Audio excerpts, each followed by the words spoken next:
This is Chronicle on WCVB Channel 5. Waiters, order by touchscreen. Cashiers, skip them. Because of innovations that make the checkout line kind of obsolete. And did someone say room service? Yo2 will be up to your door within 15 minutes or less. As robots rise, what about the humans? Think your line of work is immune? Don't be so sure. How do humans fight back? Prepare for the new wave of technology careers. Companies that have millions of entry-level jobs that go unfilled. Find the right classes. What education has to do is to make us robot-proof. Find the right employer. People that made me want to become more than I ever thought I could be. Race against the machine, next on Chronicle. Good evening, everyone. Today, robots can vacuum the house, manufacture household goods, even guard the homeland. The result, says Anthony Everett, a future where machines will be playing a larger role in the workplace. Meet Yo2D2, the newest employee at Yotel Boston, a boutique hotel in the Seaport District.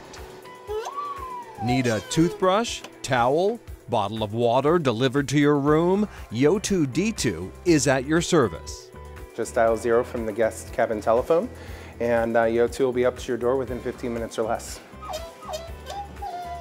Could this be the future of work? A place where simple, easily programmable tasks get turned over to machines? The answer is yes and no. I think you're going to see a lot of hospitality kiosk robots. Here at Yotel, we're already doing that. We have the option of our kiosk check-in, departure, and we have Yo2D2 now. Restaurants, too, are heading toward kiosk ordering. At Honeygrow in the Fenway, Brian Davis says bypassing human counter help saves customers time and allows them to customize their dish with ease. The kiosks allow us to focus more on the food in the kitchen. It frees up some of the hands in the kitchen to put more detail into the finesse of creating a delicious stir-fry salad. But some wonder if kiosks will mean fewer hands and more not-so-golden handshakes for employees. Several studies predict that robots and automation could result in pink slips for nearly half of all U.S. jobs in the next 20 years. Think your line of work is immune? Don't be so sure, says President Joseph Aoun of Northeastern University. Every job that can be turned into a process will be replaced by a machine. Every job that will require creation, innovation, entrepreneurship, working with people, those jobs will remain. It's easy to see how in the not too distant future we might not have as many long-haul truckers because of autonomous vehicles. We might not have as many front desk clerks in hotels because of automated check-in. We might not have as many cashiers because of innovations that make the checkout line kind of obsolete. Andrew McAfee is an MIT economist who's thought a lot about the ways technology is already reshaping the jobs of the future. Once every century, some wave of technology comes along that's so powerful that it just changes the economy. We had it with the Industrial Revolution and steam power. We had it about 100 years ago with the combination of electrification and the internal combustion engine. And I think we're seeing it again with this combination of interconnected devices and weirdly powerful artificial intelligence and machine learning systems.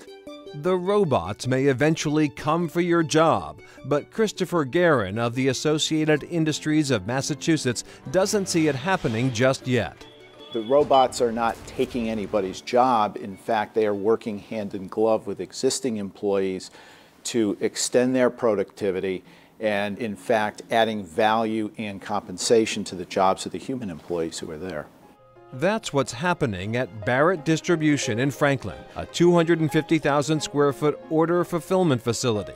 Though in 2016, when they brought in these rolling robots, there was some concern about how employees would react. Denise Canal is an operations supervisor at Barrett.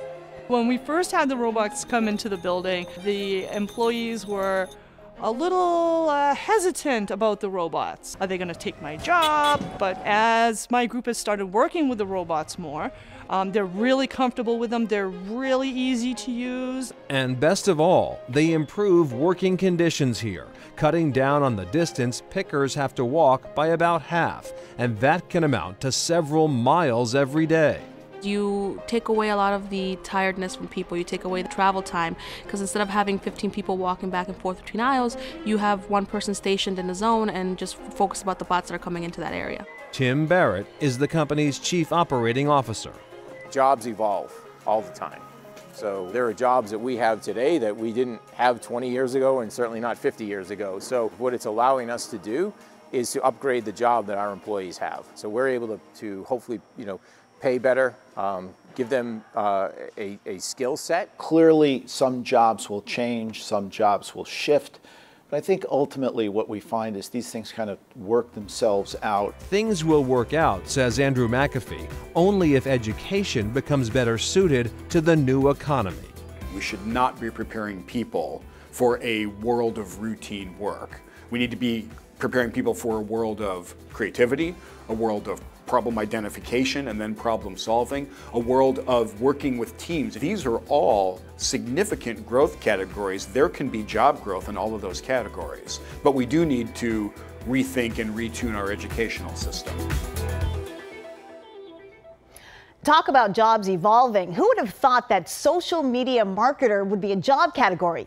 Technology is always leading to shifts in the workplace. One example, in 1870, nearly half of employed Americans earned their living from agriculture. By 1970, a century later, that number was 3.5%. How a manufacturer and his employees loved the robots. Productivity went up. The machinists earned more, everybody benefited.